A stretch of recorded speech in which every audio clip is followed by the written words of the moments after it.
والصلاة والسلام على سيد الأنبياء والمرسلين وعلى آله وصحبه أجمعين. فأعوذ بالله من الشيطان الرجيم. بسم الله الرحمن الرحيم.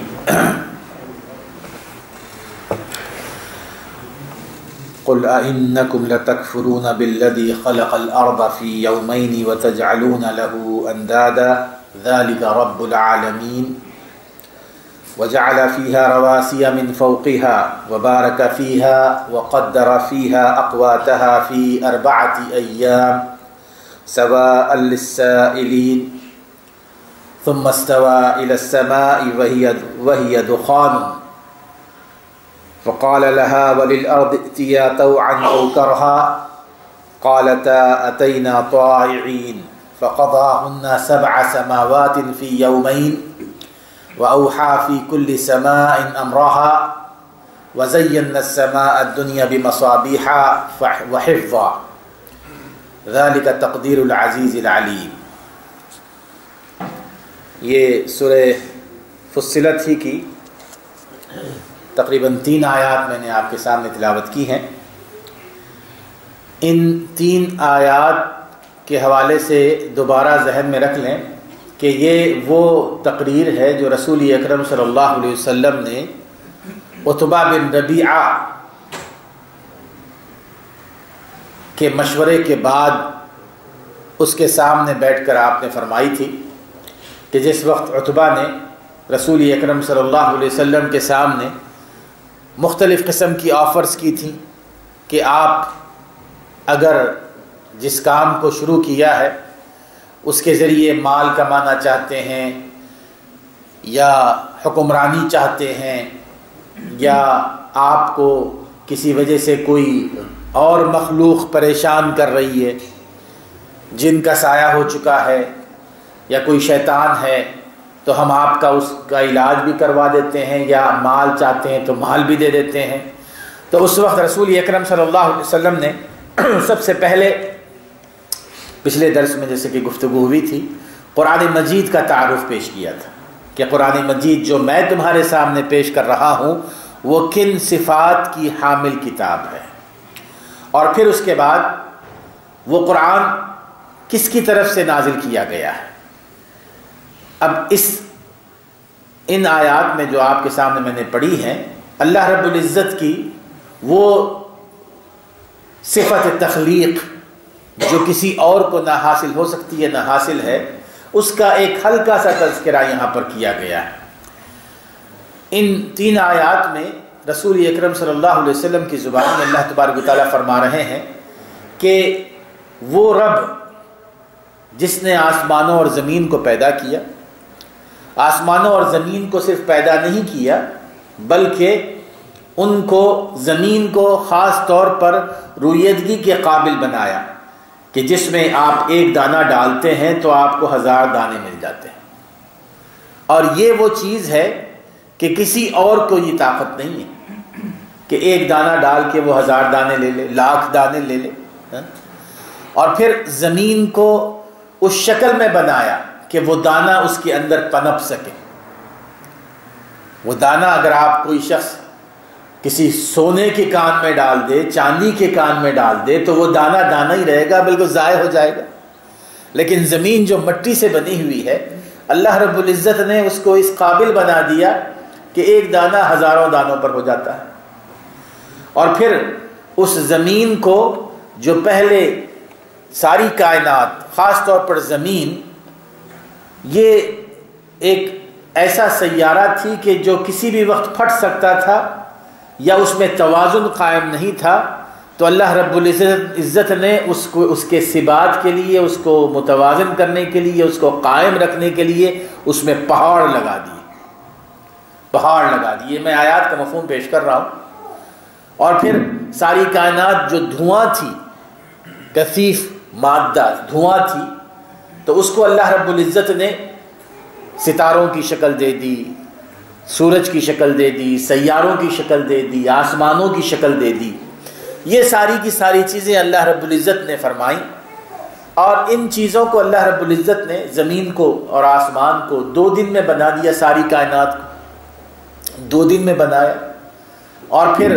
باقی زمین کو رویدگی کے قابل بنانا اور اس میں رزق کو تقسیم کرنا، اس کو اللہ تبارک و تعالیٰ نے 4 دن میں کیا۔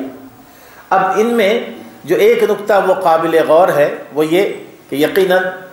اللہ تبارک و تعالیٰ فرماتے ہیں کہ یہاں پر کہ تم اس رب کی عبادت کی طرف کیوں نہیں آتے کہ جو ان تمام چیزوں کا، کائنات کا خالق اور مالک ہے۔ مشرکین سے خطاب ہے، لیکن سارے مشرکین سے، لیکن ایک لفظ جو کھٹکتا ہے دل میں سننے والوں کے لیے، پڑھنے والوں کے لیے، کہ اللہ رب العزت نے یہاں پر لفظ فرمایا یومین، کہ 2 دن، پھر اسی طرح 4 ایام، 4 دن۔ تو یہ 2 دن کیوں لگے، 4 دن کیوں لگے، اور 6 دن جیسے کہ ذکر آتا ہے 6 دن کیوں لگے؟ تو اس میں میرے دوستو ایک بات پوائنٹ کی نوٹ کرنی ہے ہمیشہ، کہ اللہ رب العزت کے ہاں ایک قانون ہے، اس کو تدریجی قانون کہتے ہیں۔ وہ یہ کہ یقیناً اللہ رب العزت اس بات پر قادر ہے کہ جب وہ کہے کہ کن فیکون، کوئی چیز جب کسی چیز کو اللہ تبارک و تعالیٰ حکم دے کہ ہو جا تو وہ ہو جاتی ہے۔ لیکن ساتھ ہی اللہ رب العزت نے وہ جو قانون بنایا ہے، اس قانون کے تحت ساری کائنات قائم اسی پر چل رہی ہے۔ مثلا انسانوں کا ہونا، انسانوں کا وجود، اگر اللہ رب العزت چاہے تو ہر انسان کو بالکل عین ایسے وجود بخش دے کہ وہ بالکل جوان ہے، کڑیل جوان، اس کو وہ تمام تخلیقی مراحل سے گزرنے کی ضرورت نہ ہو، کہ وہ ماں کے پیٹ میں آئے اور پھر اس کے بعد 9 مہینے وہاں رہے اور پھر اس کے بعد وہ ایک بچے کی شکل میں باہر آئے، دودھ پیتے، اور پھر آہستہ آہستہ آہستہ اس کی عمر میں اضافہ ہوتا جائے، پھر اس کے بعد ایک مضبوط، توانا، عقل والا، دانش مند انسان کی شکل اختیار کرے۔ اللہ رب العزت نے ہر ایک کے لیے وہ تدریجی نظام قائم رکھا ہے۔ اسی طرح اگر کوئی چاہے کہ غذا حاصل کرے کھیتی باڑی کے ذریعے یا کوئی پھل والے درخت کے ذریعے، تو پھر اس کو فوری طور پر پھل کا درخت بنا کر نہیں دے دیا جاتا نا، بلکہ اس کو وہ ایک بیج بونا پڑتا ہے یا قلم بونی پڑتی ہے، اور تب اس کے بعد آہستہ آہستہ وہ تدریجی مراحل سے گزرتے ہوئے وہ ایک ایسا درخت بن جاتا ہے جس کا آپ پھل کھا سکتے ہیں، وہ ایسی کھیتی میں تبدیل ہو جاتا ہے کہ جس کا آپ رزق کھا سکتے ہیں۔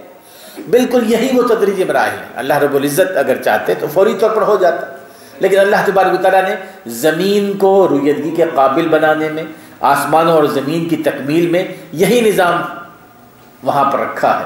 اب دوسری چیز اس میں یہ بھی ذہن میں رکھیے کہ جب یوم اور یومین کے الفاظ استعمال کیے جائیں تو ضروری نہیں ہے کہ جو یوم اور یومین ہم کہتے ہیں اس وہی یوم ہے، 24 گھنٹے کا دن، 24 گھنٹے کا دن اور رات۔ ایک چیز یہ اس میں قابل غور ہے۔ پھر اللہ تبارک و تعالیٰ فرماتے ہیں کہ ذالک تقدیر العزیز العلیم، اور جو کچھ اللہ تبارک و تعالیٰ نے اس کائنات میں بنایا ہے نا، یہ کس نے بنایا ہے؟ العزیز العلیم، جو غالب ہے، ساری کائنات پر غالب ہے،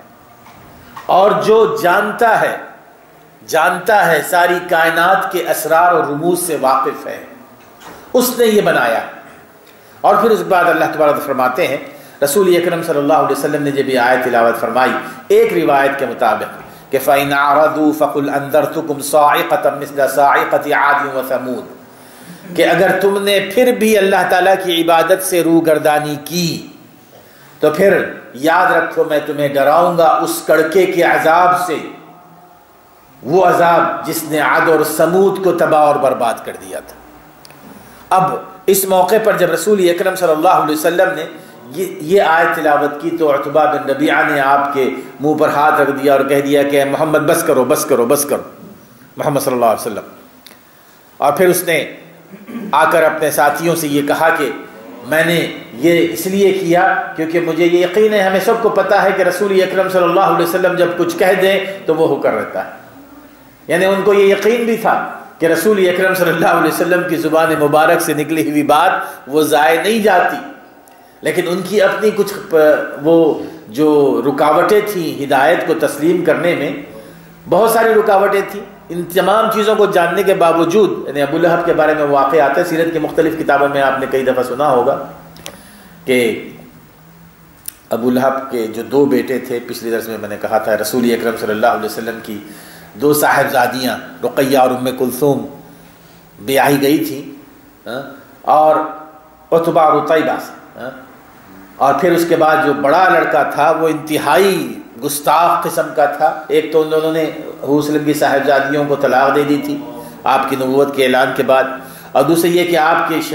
شان میں گستاخی بھی وہ کرتا تھا. عتیبہ ایک دفعہ آ کے رسول اکرم صلی اللہ علیہ وسلم کو اس نے آپ کے اوپر تھوکنے کی بھی کوشش کی، اللہ تعالیٰ نے آپ کو بچا لیا، لیکن رسول اکرم صلی اللہ علیہ وسلم نے اس وقت آپ نے اس کو سامنے دیکھ کر آپ نے فرمایا کہ تجھے اللہ کا کتا کوئی کھائے گا، تجھے اللہ کا کہ کتوں میں سے کوئی کتا کھائے گا. تو اس کے بعد جب ابو لہب کو یہ پتہ چلا کہ رسول اکرم صلی اللہ علیہ وسلم نے میرے بیٹے کو یہ بات کہی ہے، تو وہ پوری کوشش کرتا کہ اس کو ہر اس جگہ سے محفوظ رکھے کہ جہاں کوئی درندہ یا کوئی آنے والا ہو. ایک دفعہ وہ شام کے سفر پر گیا ہوا تھا، وہ نوجوان تھا بالکل، تو اس ابو لہب نے یہ کہا تھا قافلے والوں سے کہ اس میرے بیٹے کو جب بھی کہیں کا پڑاؤ کرو تو اپنے درمیان میں رکھو، اس کو کنارے پر نہ رکھو، اپنے درمیان میں رکھو تاکہ کوئی درندہ وغیرہ. لیکن پھر یہ ہوا کہ آخر میں جب وہ شام کے سفر پر گئے تھے، بہرحال ایک جیسے روایات آتی ہیں کہ شیر نے آ کر حملہ کیا اور تلاش کرتا ہوا عتبہ ہی کے پاس گیا اور اس کو کھا لیا. تو یہ وہ چیزیں ہیں جو ان کے ذہن میں تھی کہ رسول اکرم صلی اللہ علیہ وسلم جو فرما دینا تو وہ بات ہو کر رہتی ہے. اذ جاءتهم الرسل من بین ایدیہم ومن خلفہم الا تعبدوا الا اللہ، کہ جب کبھی ان کے پاس رسول آئے، ان کے اپنے لوگوں میں سے رسول آئے، آس پاس کی بستیوں کے بھی رسول تھے. قالوا لو شاء ربنا لانزل ملائکۃ فانا بما ارسلتم به کافرون. تو ان رسولوں کا وہ انکار اس انداز میں کیا کرتے تھے عاد اور ثمود. وہ یہ کہتے کہ اگر اللہ تبارک و تعالیٰ ہمیں ہدایت دینا چاہتا، اگر اللہ تبارک و تعالیٰ جنت اور دوزخ کے حالات ہمیں بتانے ہیں، تو پھر اللہ تعالیٰ کے پاس تو لاکھوں کروڑوں فرشتے ہیں، یہ ایک تم ہی ملے تھے کہ تمہیں اللہ تعالیٰ بھیجے. کسی فرشتے کو بھیج دیتا اللہ تبارک و تعالیٰ تو ہم اس کی بات مان لیتے، لیکن جس پیغام کو تم لے کر آئے ہو ہم اس پیغام کو ماننے والے نہیں ہیں. اس میں سے ایک بات یہ نکلتی ہے کہ واضح طور پر کہ ان لوگوں نے اپنے اپنے انبیاء اور رسول کی دعوت اور ان کی بات کو ماننے سے اس لیے انکار کیا کیونکہ وہ بشر تھے، کیونکہ وہ انسان تھے، اور ان کی قومیں یہ جانتی تھیں کہ یہ انسان ہیں. اسی وجہ سے انہوں نے یہ کہا کہ تم تو انسان ہو، اگر اللہ تعالیٰ کو ہمیں ہدایت دینی ہوتی تو تمہاری جگہ، انسان کی جگہ اللہ تعالیٰ فرشتے بھیجتا. تو انہوں نے ان رسولوں کو، ان کی رسالت کو ماننے سے صرف اس لیے انکار کیا کہ وہ بشر تھے. اور یہ چیز آج بھی موجود ہے نا. ہمارے ہاں یہ ہے کہ ہم نے اس کا مفہوم الٹ دیا ہے. ہم رسول اکرم صلی اللہ علیہ وسلم کو مانتے ہیں لیکن ہم رسول وسلم کو بشر نہیں مانتے. یعنی صرف یہی فرق ہے، دونوں بھی انکار کرتے ہیں لیکن صرف فرق ہے. اس زمانے میں کفار قریش کا بھی یہی معاملہ تھا کہ وہ رسول اکرم صلی اللہ علیہ وسلم کو نہیں مانتے تھے کہ آپ کیونکہ بشر تھے. پچھلی قومیں اپنے انبیاء کو نہیں مانتی تھی کہ وہ بشر تھے اور ان کی رسالت کو تسلیم نہیں کیا تھا. آج رسول اکرم صلی اللہ علیہ وسلم کی رسالت کو تسلیم کرنے والے ہیں لیکن آپ کی بشریت کی نفی کر دیتے ہیں، آپ کی بشریت کا انکار کر دیتے ہیں. اور پھر آگے اللہ تبارک و تعالیٰ فرماتے ہیں کہ فَأَمَّا عَادٌ فَاسْتَكْبَرُوا فِي الْأَرْضِ بِغَيْرِ الْحَقِّ وَقَالُوا مَنْ أَشَدُّ مِنَّا قُوَّةً أَوَلَمْ يَرَوْا أَنَّ اللَّهَ الَّذِي خَلَقَهُمْ هُوَ أَشَدُّ مِنْهُمْ قُوَّةً وَكَانُوا بِآيَاتِنَا يَجْحَدُونَ. اب جہاں تک عاد، قوم عاد کا تعلق ہے، وہ کیوں اللہ تعالیٰ کے عذاب میں گر گئے؟ اللہ تعالیٰ کے عذاب کے مستحق بنانے والی چیزوں میں سے ایک چیز ہے میرے دوستو تکبر. جب انسان کے دل و دماغ پر تکبر کا شیطان چھا جاتا ہے نا، تو پھر جیسے کہ رسول اکرم صلی اللہ علیہ وسلم نے فرمایا الکبر بطر الحق وغمت الناس، کہ تکبر کیا ہوتا ہے کہ حق کو جان کر، پہچان کر اس کا انکار کر دینا. جانتے ہیں کہ جی کہ یہ بات حق ہے، لیکن اس کے باوجود اس کو نہ ماننا، یہ سب سے بڑا کبر ہے۔ اور لوگوں کو حقیر سمجھنا، لوگوں کو حقیر سمجھنا، لوگوں کو حقیر کب سمجھا جاتا ہے؟ یہ بھی فقر کی اور غرور کی علامت ہے۔ دیکھیے انسان عام طور پر جو متکبر ہوتا ہے نا، وہ اپنی بات، اپنی رائے، اپنی شخصیت، اپنے عمل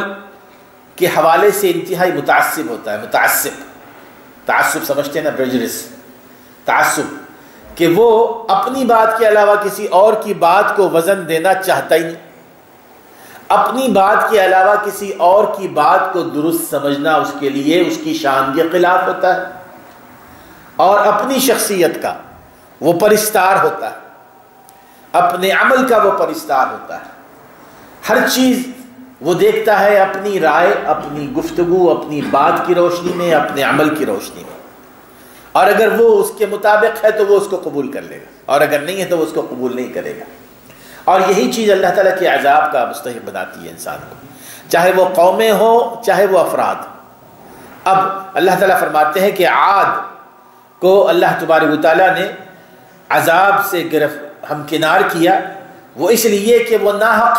تکبر کا اظہار کیا کرتے تھے، اور یہ کہتے تھے کہ جی کہ ہمارے علاوہ کوئی ہے طاقتور جو بلائے آئے سامنے، ہمارے ہاں ہر قسم کی حرفت ہے، ہر قسم کی صنعت ہے، ہر قسم کی قوت اور طاقت ہے، کوئی ہمارا مقابلہ نہیں کر سکتا، ہم سب سے بڑے سپر پاور ہیں اس زمانے کے، ہم سب سے بڑے سپر پاور ہیں۔ اللہ تبارک و تعالیٰ نے بہت ہی چھوٹی سی بات، یعنی چھوٹے سے الفاظ، کم الفاظ میں، تھوڑے سے الفاظ میں فرمایا کہ اولم یروا ان اللہ الذی خلقہم هو اشد منہم قوہ، کیا یہ بے وقوف نہیں جانتے کہ جس نے تمہیں پیدا کیا ہے وہ تم سے زیادہ طاقتور، جس نے تمہیں اس دنیا میں وجود بخشا ہے وہ تم سے زیادہ طاقت رکھتا ہے۔ یہ حقیقت اگر جان لینا انسان تو کبھی وہ تکبر نہ کرے میرے دوست۔ اگر یہ حقیقت جان لے کہ اگر یہ حقیقت جان لے کہ جی کہ جس نے مجھے پیدا کیا ہے وہ مجھ سے زیادہ طاقتور ہے، تو وہ کبھی ظالم نہیں بنے گا، کسی پہ ظلم نہیں کرے گا، اس لیے کہ وہ جانتا ہے کہ جی کہ جس نے مجھے پیدا کیا ہے وہ مجھ سے زیادہ طاقت رکھتا ہے۔ صحابہ اکرام رضی اللہ تعالی عنہم کا یہی طریقہ کار تھا، انسان ہونے کی حیثیت سے کبھی کبھار ان سے بھی ایسی باتیں ہو جایا کرتی تھیں، جیسے کہ رسول اکرم صلی اللہ علیہ وسلم نے ایک صحابی کو، غالباً ابو ذر رضی اللہ تعالیٰ عنہ تھے، اپنے غلام کو پیٹتے ہوئے دیکھا تو آپ نے کیا فرمایا؟ آپ فرمایا کہ جی کہ دیکھو تم جس کو پیٹ رہے ہو یقیناً تم اس سے زیادہ طاقتور ہو، لیکن یہ یاد رکھو کہ تم سے کہیں زیادہ طاقتور موجود ہے، وہ جو تمہارا رب ہے، وہ جو تمہارا رب ہے۔ اگر تم نے اس کو، ہو سکتا ہے کہ غلطی کی ہو، لیکن اگر تم اس کو سزا دو اور اپنی طاقت کا استعمال کرو کہ جی کہ میں پوری طرح مختار ہوں، با اختیار ہوں، جیسے چاہوں میں سزا دوں، اللہ تبارک و تعالیٰ تم سے کہیں زیادہ طاقتور ہے، وہ اگر تمہیں سزا دینے پر آئے تو کوئی نہیں بچا سکتا، اور اگر تم اس کو معاف کر دو تو اللہ تعالیٰ تمہیں معاف کر دے گا۔ اللہ تعالیٰ فرماتے ہیں کہ اولم یروا ان اللہ الذی خلقہم هو اشد منہم قوہ وکانوا بآیاتنا یجحدون فارسلنا علیہم ریحا صرصرا فی ایام نحیسات لنذیقہم عذاب الخزی فی الحیاۃ الدنیا ولعذاب الآخرۃ اخزی وہم لا ینصرون فارسلنا علیہم ریحا صرصرا،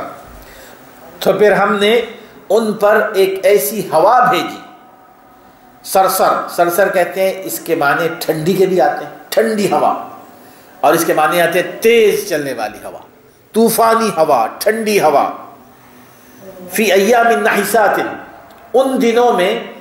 جو منحوس تھے، منحوس دنوں میں، نحسات نحس سے ہے، منحوس دنوں میں، لنذیقہم عذاب الخزی فی الحیاۃ الدنیا، تاکہ ہم دنیا ہی میں ان کو ذلت کا عذاب چکھائیں، ولعذاب الآخرۃ اخزی، اور وہ لوگ دنیا میں اگر ذلت کا عذاب انہوں نے چکھ لیا ہے اور کافر ہیں تو اس کا معنی یہ نہیں ہے کہ ان کے سارے گناہ دھل گئے، آخرت میں بھی وہ عذاب سے کنار ہوں گے، بلکہ وہ اخزا، وہ زیادہ ذلت والا عذاب ہوگا، ذلیل کرنے والا عذاب ہوگا، وہم لا ینصرون، اور وہاں کوئی ان کی مدد کرنے کے لیے نہیں آئے گا۔ اس میں اللہ تبارک و تعالیٰ نے قوم عاد پر ٹھنڈی طوفانی ہواؤں کے ذریعے عذاب بھیجا تھا، اور پھر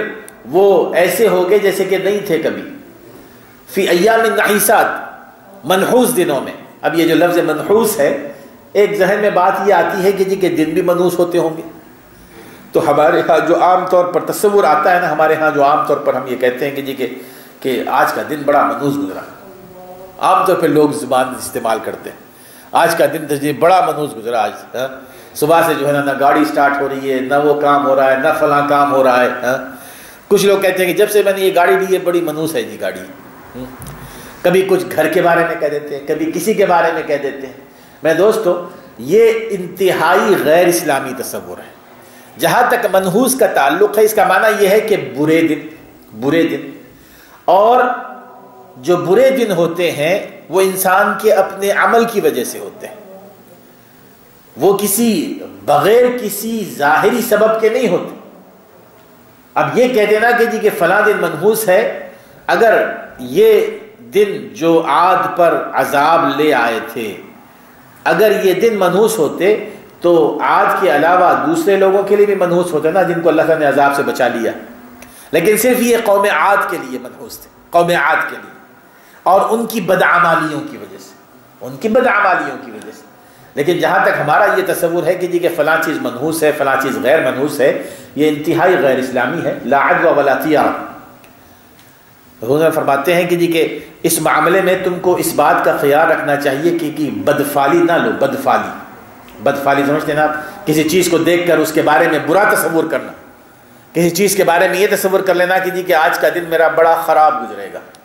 یہ بڑی تعلیم یافتہ اور ترقی یافتہ قوموں میں بھی یہ موجود ہے، یہاں کی قوموں میں بھی یہ موجود ہے۔ ان کے ہاں ہوتا ہے نا کہ جی کہ 13 کا حدثہ، 13 کا فگر۔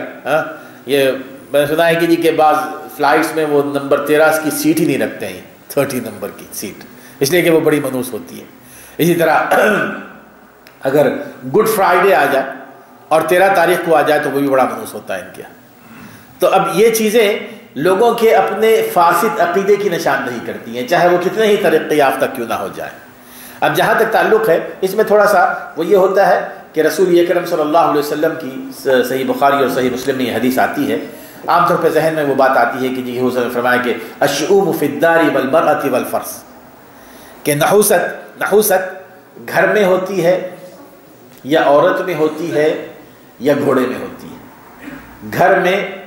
گھر بیوی یا سواری، ان تینوں چیزوں میں نحوست ہوتی ہے۔ تو عام طور پر لوگ یہ سمجھتے ہیں اس حدیث سے کہ معنی یہ ہے کہ اسلام میں نحوست یہ ایک قابل قبول تصور ہے، اور اسلام نے یہ تصور دیا ہے، اور عورت بھی منحوس ہو سکتی ہے، گھر بھی منحوس ہو سکتا ہے۔ لوگ عام طور پہ کہتے ہیں کہ جی فلاں میں نے گھر لیا تھا، اس کی وجہ سے کافی نقصانات ہوئے، کہیں منحوس تو نہیں ہے یہ گھر بھی منحوس ہو سکتا ہے۔ جبکہ دوسری روایات میں رسول اکرم صلی اللہ علیہ وسلم کے جو الفاظ آتے ہیں کہ ان کا الشؤم فی ای شیء ففی الفرس والسکن والمرأة، اگر نحوست کسی چیز میں ہوتی تو پھر وہ گھر میں ہوتی، عورت میں ہوتی، اور سواری میں ہوتی، گھوڑے میں ہوتی۔ یعنی آپ نے اس کی تردید فرمائی ہے کہ نحوست کسی میں نہیں ہوتی، اگر ہوتی تو ان چیزوں میں ہوتی۔ یہ کہنا کہ رسول اکرم صلی اللہ علیہ وسلم نے فرمایا کہ جی کہ عورت میں بھی نحوست ہو سکتی ہے، اب اس کے لیے کیا کیا جائے؟ آدمی کو پتہ ہی نہ چلے کہ جب تک کہ بیوی گھر نہ آئے تو پتہ ہی نہیں چلے کہ منحوس ہے کہ غیر منحوس ہے، جب تک کہ کار لے نہ اس وقت تک پتہ نہ چلے۔ یہ بات نہیں ہے اسلام میں، یعنی اس قسم کا تصور غیر اسلامی ہے۔ اس نے فرمایا کہ نحوست کی دام کی کوئی شے نہیں ہوتی ہے، الطیرۃ شرک۔ اس نے فرمایا کہ دیکھ یہ تو نحوست لینا کسی سے وہ تو شرک ہے، کسی چیز کو دیکھ کر، کسی شخص کو دیکھ کر، کسی جانور کو دیکھ کر اس کے بارے میں غلط تصور قائم کر لینا کہ مجھے نقصان ہوگا، میرا کام نہیں ہوگا، تو یہ انتہائی غلط تصور ہے۔ اور آپ نے فرمایا کہ یہ شرک ہے، وہ اس لیے کہ فائدہ پہنچانا اور نقصان پہنچانا یہ اللہ تعالیٰ ہی کے ہاتھ میں ہے۔ کوئی اور شے نہ کوئی فائدہ پہنچا سکتی ہے نہ نقصان پہنچا سکتی ہے۔ اب اگر کوئی اللہ کے علاوہ کسی اور کے بارے میں یہ یقین کر لے کہ فلاں چیز مجھے فائدہ بھی پہنچا سکتی ہے، فلاں چیز مجھے نقصان بھی پہنچا، بغیر اسباب کے بغیر، تو معنی یہ ہے کہ اس نے اس کو فائدے اور نقصان کا مختار بنا دیا۔ حضور نے فرمایا کہ الطیرۃ شرک، کہ طیرہ شرک ہے۔ تو اس اعتبار سے نحوست کا یہ جو ذہن ہے یہ ہمارا صاف ہو جانا چاہیے۔ تو اللہ تعالیٰ فرماتے ہیں کہ ریحًا صرصرًا فی ایام نحسات لنذیقہم عذاب الخزی فی الحیاۃ الدنیا ولعذاب الآخرۃ اخزی وہم لا ینصرون واما ثمود، اب رہ گئے سمود کی قوم کے لوگ، سمود کی قوم کے لوگ فہدیناہم، ہم تو ان کو راستہ بتاتے رہے، ہم ان کو راستہ بتاتے رہے کہ یہ دیکھو یہ راستہ ہے سیدھا راستہ جو اللہ کو راضی کرنے والا ہے، نیکیوں کا راستہ ہے اور یہ برائی کا راستہ ہے۔ فاستحبوا العمى على الهدى، لیکن انہوں نے ہدایت کے راستے پر اندھے پن کو ترجیح دی، اندھے پن کو، ہدایت کے راستے پر اندھے پن کو ترجیح دی۔ اندھا کیا ہوتا ہے؟ عقل کا اندھا، آنکھوں کا یہ اندھا نہیں، کانوں کا اندھا، عقل کا اندھا۔ انہوں نے حق بات کو جانتے ہوئے، حق بات کو سمجھتے ہوئے بھی اس کو قبول نہ کیا، قبول کرنے سے انکار کر دیا، اور پھر جب انہوں نے قبول نہیں کیا فَأَخَذَتْهُمْ صَاعِقَةُ الْعَذَابِ الْهُونِ، تو اللہ تبارک و تعالیٰ نے کس عذاب میں ان کو پکڑا؟ ایسے عذاب میں جو انتہائی ذلیل کرنے والا ہے۔ میرے دوستو، یہ بھی یہاں پر اللہ تبارک و تعالیٰ کی طرف سے ہدایت کا ملنا، ہدایت کا نہ ملنا، یہ اللہ تعالیٰ کا بڑا کرم ہے۔ دیکھیے کسی کو اللہ تبارک و تعالیٰ عذاب سے ہمکنار نہیں کرتا، کسی کو دوزخ میں نہیں ڈالتا، اللہ تبارک و تعالیٰ نہیں چاہتا۔ اللہ تبارک و تعالیٰ کی رحمت تو وہ غالب ہے نا اس کے غضب پر۔ اللہ تبارک و تعالیٰ تو چاہتا ہے کہ اس کو کس قدر ہو سکے ہدایت کا راستہ بتائے۔ اب اللہ تعالیٰ فرماتے ہیں کہ ہم نے ان کو ہدایت کے راستے بتائے، ہم نے ان کے پاس پیغمبر بھیجے، ہم نے ان کے لیے سارے وہ جس کے ذریعے ہماری طرف آ سکتے ہیں وہ سارے وسائل فراہم کیے، وہ سارے اسباب فراہم کیے، لیکن اس کے باوجود انہوں نے کہا کہ نہیں، ہم جس راستے پر ہیں وہی ٹھیک ہے۔ عام طور پر ایک انسان جب ہدایت کو نہ قبول کرے تو وہاں پر اس کے سامنے مختلف بہانے آ جاتے ہیں، مختلف بہانے آ جاتے ہیں نا، مختلف طریقے آ جاتے ہیں۔ ایک بہانہ یہ آتا ہے کہ اگر اللہ تبارک و تعالیٰ مجھے ہدایت دینا چاہتا تو ہدایت مل جاتی تھی۔ میرے دوستو، اللہ تبارک و تعالیٰ تو ہر ایک کو ہدایت دیتا ہے، اور صرف ہدایت صرف اللہ تعالیٰ ہی سے مل سکتی ہے، کسی اور سے نہیں۔ انک لا تہدی من احببت ولکن اللہ یہدی من یشاء، اللہ تبارک و تعالیٰ ہی ہے جس کو ہدایت دیتے ہیں، اللہ تعالیٰ کے علاوہ کوئی کسی کو ہدایت نہیں دے سکتا۔ اب اللہ تعالیٰ ہی نے اس کو سیدھا راستہ بتایا ہے، اب اگر وہ اللہ تعالیٰ کے راستے کو چھوڑ کر کسی اور راستے کو اختیار کرتا ہے تو وہ اپنے آپ کو گڑھے میں گرائے گا، اور گڑھے میں گرانے کا سبب یہ ہوتا ہے کہ انسان جانتے بوجھتے اپنے آپ کو اندھا بنا لے، اپنے آپ کو اندھا بنا لے۔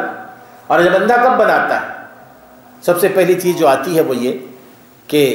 سب سے پہلے تو تکبر آتا ہے، جیسے میں نے کہا نا کہ انسان یہ سمجھتا ہے کہ اگر میں نے فلاں کی بات مان لی تو پھر میری شخصیت کا کیا ہوگا، میری رائے کا کیا ہوگا، میری اپنے جو مجھے علم ہے، مجھے جو مقام حاصل ہے اس کا کیا ہوگا۔ دوسری چیز یہ ہوتی ہے کہ اگر میں نے ان کی بات مان لی تو پھر میں اس بات کا اقرار کروں گا کہ ہمارے آبا و اجداد وہ سارے کے سارے غلط کیا کرتے تھے، وہ شرک کیا کرتے تھے، وہ بدعات کیا کرتے تھے۔ مکے کے مشرکین کا بھی یہی معاملہ تھا، وہ یہ کہا کرتے تھے کہ نہیں، ہم اپنے آبا و اجداد ہی کے راستے پر چلیں گے، ہم اپنے آبا و اجداد ہی کے راستے پر جائیں گے۔ ابو طالب رسول اکرم صلی اللہ علیہ وسلم کے سب سے محبوب ترین چچا۔ سب سے پہلی چیز تو یہ کہ رسول اکرم صلی اللہ علیہ وسلم نے سر توڑ، میں کہوں گا سر توڑ کوشش کی کہ ابو طالب اپنے محبوب چچا کو ہدایت کے راستے پر لے آئیں، وہ اسلام قبول کر لیں، حتیٰ کہ آخر وقت تک، آخر لحظے تک۔ فرمایا کہ آپ لا الہ الا اللہ کہہ دیں، اللہ تعالیٰ سے میں سفارش کروں گا آپ کی۔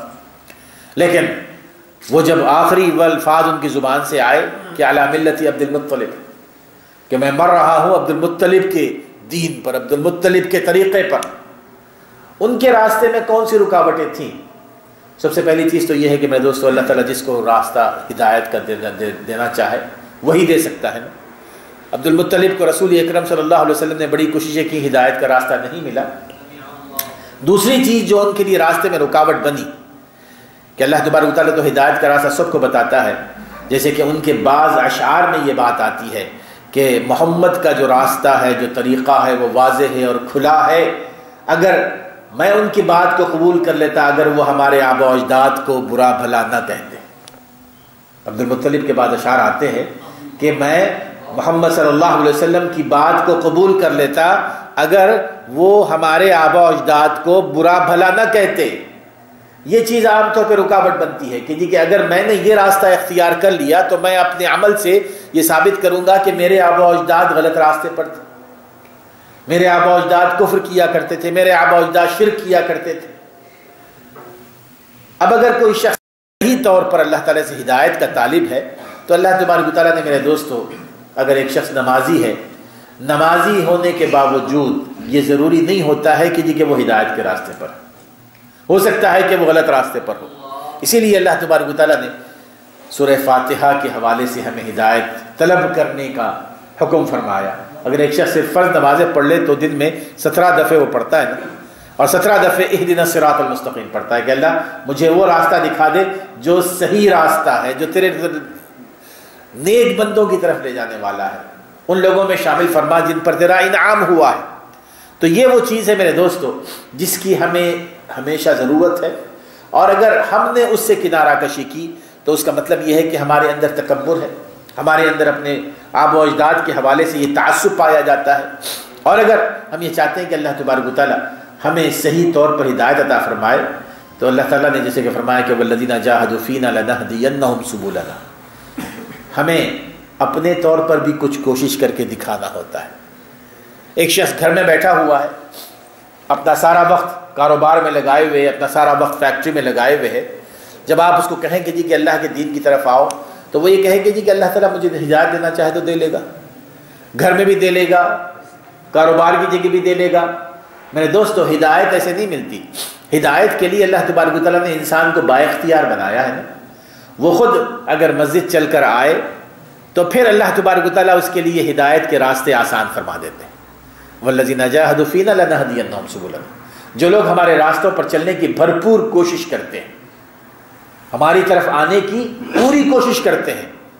جہاد سے مراد یہ ہے کہ راستے میں بہت ساری رکاوٹیں آ سکتی ہیں، لیکن اس کے باوجود وہ کوشش کرتے ہیں کہ ہمارے راستے پر چلیں، تو دیکھو گے کہ ہم ان کو اپنے راستوں کی ہدایت دے دیتے ہیں۔ اللہ تعالی ہمیں سمجھنے عمل کرنے کی توفیق عطا فرمائے۔